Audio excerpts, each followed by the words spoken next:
Salut à toutes et à tous, j'espère que vous allez bien, que vous êtes en pleine forme et que vous kiffez l'apocalypse. Pourquoi je vous dis ça? Eh bien parce que pour cette vidéo, j'ai envie de vous parler de Fallout, la nouvelle série actuellement qui cartonne sur Amazon Prime, une série adaptée d'une célèbre licence de jeux vidéo du même nom, Fallout, une licence de jeux vidéo qui a démarré en 1997. Ça date, il y a bientôt 30 piges. La licence a démarré en 1997, mais la plupart d'entre vous connaissez avant tout Fallout à travers Fallout 3, Fallout New Vegas ou Fallout 4. Je vais vous parler brièvement de ce que j'ai pensé de cette série, et je vais commencer à spoiler vers la fin de cette vidéo quand je vais parler de ce qui est pour moi le problème de cette série, à savoir le dernier épisode. Mais bien sûr, vous inquiétez pas, c'est indiqué dans le timer, je dirai spécialement à quel moment je spoil. Si le gros des retours sont globalement positifs, j'estime moi avoir un a priori plutôt, non pas négatif, mais je suis pas spécialement enthousiaste. Du moins, je trouve que cette série est très bonne, attention, j'estime qu'il y a énormément de bons points dans cette série, mais pour autant, c'est certainement pas un chef-d'œuvre. Et je vais vous expliquer pourquoi. Alors déjà, quand on a annoncé la production de Fallout sur Prime, j'ai eu peur. Vous savez pourquoi? Eh bien parce que Fallout, adaptation de jeux vidéo post-apocalyptique, sur Amazon Prime, ça à quoi ça m'a fait penser?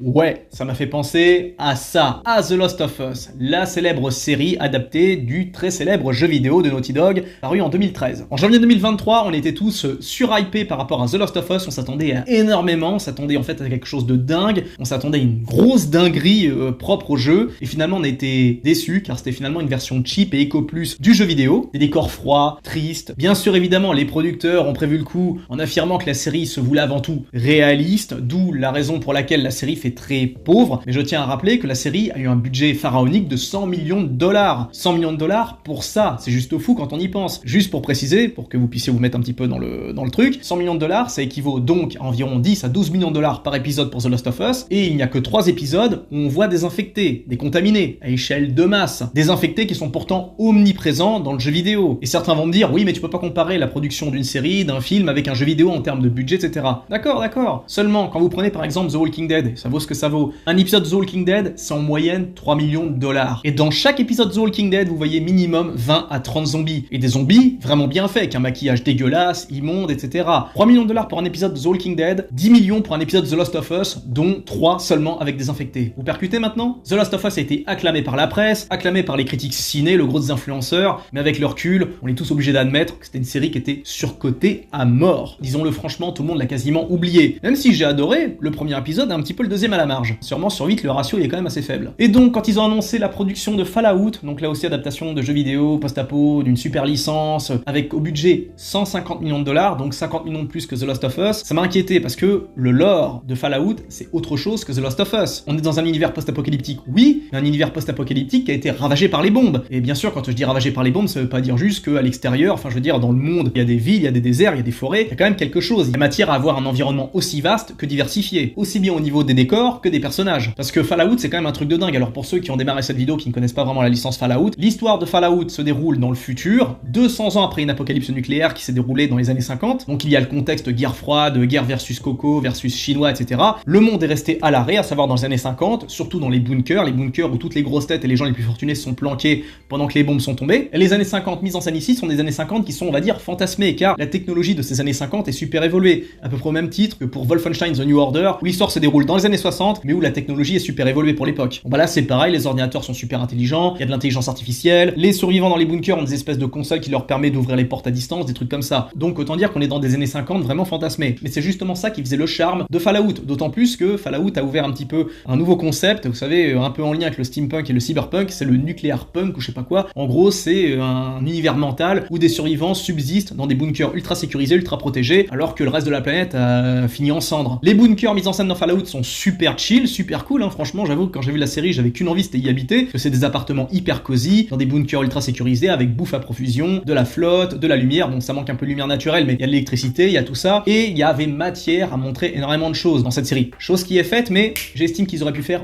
encore mieux. Alors oui, je sais ce que vous allez me dire, oui, mais tu pousses à l'exigence, etc. Je suis d'accord, et quelque part, ça, j'estime que c'est assez malhonnête, assez arrogant de demander ça de la part d'un petit français, sachant que nous, concernant nos productions, ce qu'on fait chez nous en termes de séries, je peux même pas oser la comparaison, quoi. Pas spécialement en termes de budget, mais en termes d'ambition et en termes de maîtrise. Mais globalement, si j'ai été séduit par les premiers épisodes de Fallout, épisodes réalisés par Jonathan Nolan, le frangin de Christopher Nolan. Jonathan Nolan, c'est vraiment le penchant inversé de son ref. Christopher Nolan a une vision très aseptisée, très froide, très géométrique du cinéma, alors que Jonathan Nolan a un côté plus tarantinien, plus snyderien. Il aime bien mettre de la matière, il aime bien mettre des objets, des personnages en couleur, de l'action. Il a un style très différent, et c'est pour ça que les deux se complètent parfaitement. Ils ont jamais été aussi bons quand ils bossaient ensemble d'ailleurs. Et si la série démarre bien, j'estime qu'avec le temps, ça finit par s'embourber, et l'épisode final est pour moi raté. Je me suis dit à la fin, tout ça pour ça. Avant de commencer à spoiler, donc pour situer l'histoire, donc on suivra 3 personnages principaux. La Ghoul, incarnée par Walton Goggins, Shane de The Shield, un espèce de zombie, du moins un humain irradié qui est rendu immortel par l'irradiation. Ne demandez pas, je suis pas expert, mais en gros le mec est immortel, enfin, sauf s'il prend pas ces petites fioles qui lui permettent de tenir par rapport aux radiations. Par contre, il peut se prendre des balles, y a pas de problème, le truc est increvable. Donc lui, il connaît bien le monde apocalyptique, l'univers qu'il y a en surface. En deuxième personnage, on a Lucy McLean. Non, pas McLean de The Yard, mais McLean, de Fallout, une petite meuf qui vit dans son bunker, tranquille, sécurisée, qui a jamais eu affaire au monde extérieur et qui doit être un moment télescopée dans le monde en surface, donc elle va être confrontée à la dure réalité de ce monde. Et ce qui est bien, c'est que pour une fois, on n'a pas affaire à une femme forte et indépendante qui nique tout le monde. Non, même si elle a de l'entraînement, même si elle s'y connaît en combat, il y a une différence entre la pratique et la réalité, le monde réel. Et donc quand elle arrive dans ce monde réel, elle a pas du tout cette fibre, elle a pas cette radicalité, elle a pas cette dureté, elle a pas cette méchanceté, et donc elle se retrouve, on va dire, presque victime malgré elle de tous ces éléments, y compris de la Ghoul. Et ça donne droit à des scènes plutôt pas mal où vraiment la Ghoul lui met très cher. Et ce qui est bien aussi, c'est qu'on voit l'évolution de cette meuf qui finit par justement se renforcer, s'endurcir avec le temps. En troisième personnage, on aura Maximus, un mec qui vit dans une confrérie armée. Ce qui est bien dans cette série, c'est que ça met bien en scène les différentes strates de population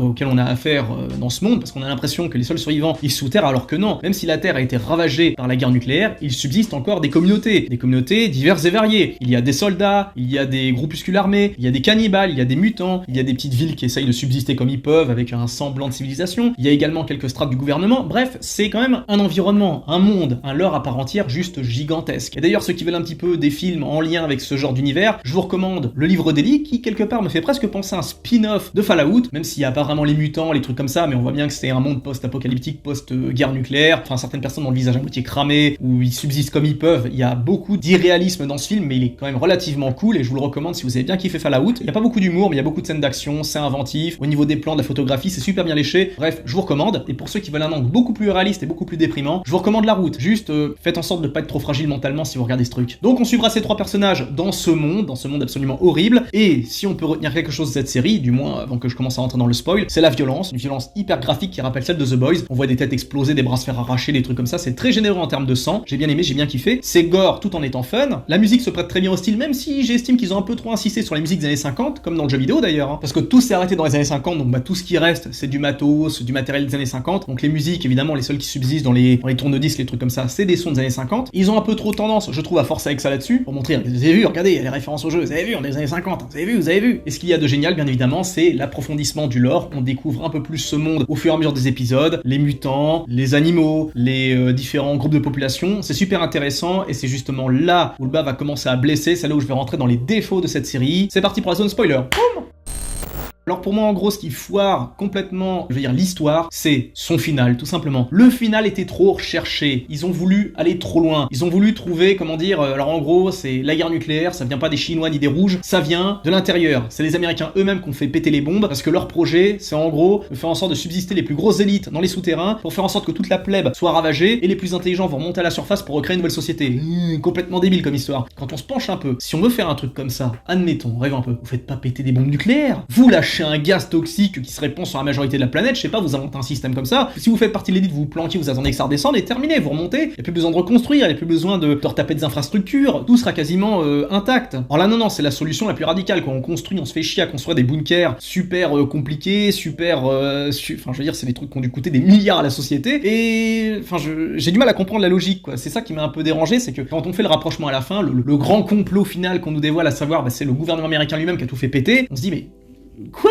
Et en soi, bien évidemment, ce dernier épisode fait la jonction avec le tout premier, à savoir quand les pillards s'infilent dans le bunker pour buter tout le monde. Alors au début, on a des signes avant-coureurs comme quoi c'est pas des gens qui sont issus d'un autre bunker, et ce sont bien effectivement des mecs de l'extérieur, mais en soi, les mecs de l'extérieur, ils sont quand même vachement clean, hein. Ils ont pas de cicatrices, ils ont rien, alors que pourtant, c'est des mecs qui sont censés avoir vécu des dingueries depuis toujours, depuis des centaines d'années, et là, les mecs, ils paraissent presque normaux, donc j'ai trouvé ça assez suspect, enfin suspect, plutôt mal amené, et on apprend par la suite donc que ces pillards ne sont pas les méchants, mais au contraire, sont justement les gentils qui ont été victimes des méchantes élites. J'ai trouvé ça con, quoi, de faire en sorte ce message très manichéen, les élites sont responsables de la destruction de l'humanité. Alors en soi, moi j'ai rien contre, hein, les discours qui tapent sur l'élite, qui soutiennent le petit peuple, moi j'ai rien contre. Moi ça me va très bien, mais là c'était beaucoup trop manichéen, c'était beaucoup trop gros, trop exagéré, trop Christopher Nolanien dans son style. Bon, c'est pas non plus du délire de Christopher Nolan concernant ses scénarios à tiroir, mais c'était complexifié, quelque chose de très simple. Et ça m'a surpris, on va dire, des showrunners de Jonathan Nolan de vouloir nous proposer un truc pareil, alors qu'il aurait simplement suffi de nous montrer pendant toute cette saison juste un road movie classique avec ces trois persos qui évoluent à travers une terre dévastée. Alors oui, je sais, faut chercher un artefact, ce genre de truc, mais pour moi l'idéal ça aurait été de faire un truc beaucoup plus simple, du style le bunker où vit la meuf McLean est en rade, ils ont besoin d'une capsule pour faire en sorte de faire tourner l'électricité, je sais pas quoi, ils ont une semaine devant eux, et ce que fait McLean, c'est qu'elle se barre avec une équipe pour aller dans un autre bunker pour récupérer un système qui permet de réparer ou je sais pas quoi. Ça aurait été intéressant de tourner un truc comme ça, tous les mecs se font décimer, sauf Lucy qui survit. Ça aurait été bien de montrer cette équipe de survivants qui, je sais pas, qui passe dans un marais dégueulasse, ils sont tous bouffés par des créatures mutants et la seule qui s'en sort c'est Lucy, et elle croise par la suite donc la Goule et Maximus qui est bien amené avec son personnage d'escuyer, de Jacouille la fripouille pour le robot. Même si personnellement je trouve que ce personnage était trop, j'avais l'impression que c'était un petit peu la caution, communautaire, un petit peu comme on a eu dans Star Wars de 2015. D'ailleurs, si vous avez remarqué, John Bogayer, on n'en entend plus parler, hein. C'était la petite coqueluche du moment, puis très vite il a disparu, et j'ai peur qu'il se passe à peu près la même chose pour le pauvre gars qui joue Maximus, et qui ressemble d'ailleurs beaucoup à Jonathan Majors. Je lui recommande pas d'avoir le même avenir. Et concernant donc l'histoire, j'ai trouvé ça un peu trop tiré par les cheveux. Il y avait beaucoup plus de choses à nous montrer. Alors en soi, on nous montre du lore, bien sûr, on nous montre des personnages, on nous montre des mutants, le fameux ours, hein, l'ours mutant qui est génial, l'espèce de salamandre horrible avec ces espèces d'excroissance humaine qui sont juste dégueulasses. Il aurait fallu insister là-dessus. À chaque épisode, on aurait dû être dans une zone diversifiée, dans une zone différente. Un épisode centré dans le désert, un épisode centré dans une jungle, un épisode centré, je sais pas, dans une ville, un épisode centré dans une forêt. Ça aurait été bien de montrer quelque chose comme ça, où les mecs, ils évoluent exactement comme dans le jeu. Vous évoluez à travers tout un univers, or là non, tout se concentre trop sur les personnages et sur l'histoire avec un grand H. Et pour ceux qui vont me dire, non mais attends, t'es gêné par ce genre d'histoire, t'aimes pas les complexifications, ça veut dire que t'es débile. T'es débile parce que t'as pas compris la fin. Bah non les gars, j'ai compris, étant donné que, de toute façon c'est pas compliqué, c'est n'importe quel enfant de 10 ans peut comprendre ça. L'élite américaine voulait bousiller la surface du pays pour faire subsister les plus intelligents. Ok, bah écoutez les gars, si pour vous ça c'est un scénario intelligent, je vais vous citer une série de films qui ont exactement la même trame et la même histoire. Vous savez ce que c'est? C'est la saga Resident Evil. J'avais l'impression d'avoir un plot twist à la Resident Evil, à savoir, dans Resident Evil c'est en gros la terre est surpeuplée, il y en a marre, il y a le bordel, c'est la pollution. Bah ce qu'on va faire, on va buter tout le monde et les transformer en zombies, et tous les actionnaires, tous les mecs d'Umbrella, on va les laisser vivre dans des souterrains hyper aménagés, tout ça, hyper futuriste. En termes de débilité, c'est du même niveau. En termes de débilité scénaristique, Fallout n'a strictement rien à envier à Resident Evil, donc on vient pas me bassiner en mode ah oui t'as rien compris, c'est beaucoup plus complexe que tu crois. Non. Pour moi ils auraient dû justement insister sur le contexte social, à savoir les élites qui vivent tranquilles dans leur coin pendant que la plèbe crève. Ça aurait été bien justement d'insister là-dessus. Et il y avait un potentiel, il y avait matière, sauf que là ça a été un petit peu trahi, travesti dans quelque chose de plus spectaculairo, complotisto, machinatio, je sais pas quoi. Enfin ils ont voulu aller trop loin et c'était le problème. Il n'y a pas besoin d'aller trop loin parce que contrairement à The Last of Us, c'est propre, c'est beau, esthétiquement c'est nickel. On est vraiment dans le lore, le maquillage est super réussi, les monstres sont parfaits. Je trouve même que la jonction entre les animatros, je sais pas quoi, les effets spéciaux sont super propres. J'ai trouvé rien à redire à ce niveau-là et j'estime qu'on pouvait avoir mieux. Voilà, je suis désolé, j'ai pas été spécialement convaincu par Fallout, autant le dire, je lui mets un 6 sur 10 honnêtement parce que la fin pour moi m'a dérouté. C'était le pont pour nous emmener à une deuxième saison, mais je trouve que c'était un peu trop. Moi je veux une deuxième saison, il n'y a pas de problème, mais j'espère qu'ils vont pas nous embrouiller avec trop de complexification parce que c'est de la fausse complexité en réalité, quoi. Me faites pas croire que c'est un truc super intelligent, c'est pas bien travaillé. Ouais, je vous dis, c'est du niveau de Resident Evil. Donc j'ai été quand même partiellement déçu. Et je comprends tout à fait les gens qui sont super hypés, qui ont super kiffé cette série, du moins ce qu'ils ont vu. Et moi perso, je reste, on va dire, assez dubitatif et plutôt déçu par ce final que je voyais venir en grande pompe alors que, encore une fois, je le dis, on a eu affaire à des trucs de dingue, comme par exemple les monstres qu'on a pu voir, et ça aurait été bien qu'on en voit d'autres. Également, mention spéciale au passage où ils se retrouvent, Maximus et la meuf, dans l'espèce de base souterraine, l'autre bunker, où ils croient qu'ils sont dans une secte où les gens sont terres alors qu'en fait ils sont juste normaux. J'ai trouvé ça très bien comme idée, comme plan. On est quand même surpris, c'est au moins ça le point positif de Fallout, c'est qu'au moins il y a des surprises, il y a des trucs auxquels on s'attend pas, il y a pas vraiment de scènes vraiment clichés, et vraiment que le duo Maximus et Lucy où j'ai vraiment eu du mal parce que on sentait bien qu'ils faisaient du forcing à mort pour les mettre ensemble et j'ai trouvé ça on retiendra quand même parce que là je parais dur mais on retiendra quand même une esthétique vraiment nickel, notamment mention spéciale au début quand on voit les bombes qui commencent à péter dans la ville, le mec se barre avec son cheval et sa fille et les bombes en train de péter dans d'autres coins où il y a les buildings. J'ai trouvé ce plan juste génial, qui mettait directement dans l'ambiance. La musique était nickel, enfin le son par-dessus, comment s'appelle, la panique, tout ça. Ce plan, pareil, on voit les bombes péter, où le père et sa fille regardent la bombe en train de ravager leur centre-ville, et en premier plan, on voit les petits riches, enfin les petits bourges qui vivent dans leur maison tranquille et regardent la télé avec un grand sourire et ils voient pas ce qui se passe derrière. Ça fait vraiment un peu message, les gens sont happés par l'écran, sont happés par les médias plutôt que par la réalité en elle-même. C'était vraiment intéressant. Je pense que le film aurait pu creuser davantage de ce côté-là, mais bon, qu'est-ce que vous voulez, c'est comme ça. Mon avis est plutôt dubitatif concernant Fallout. Maintenant, j'attends votre avis dans les commentaires, dites-le moi, qu'est-ce que vous en avez pensé? Est-ce que vous êtes d'accord? Est-ce que vous n'êtes pas d'accord? Donnez votre avis, lâchez-vous, faites-vous plaisir. Je vous dis à très bientôt pour une prochaine vidéo. Si vous kiffez le format, n'hésitez pas à checker les autres vidéos. Prenez bien soin de vous, plein de bisous à tous, ciao!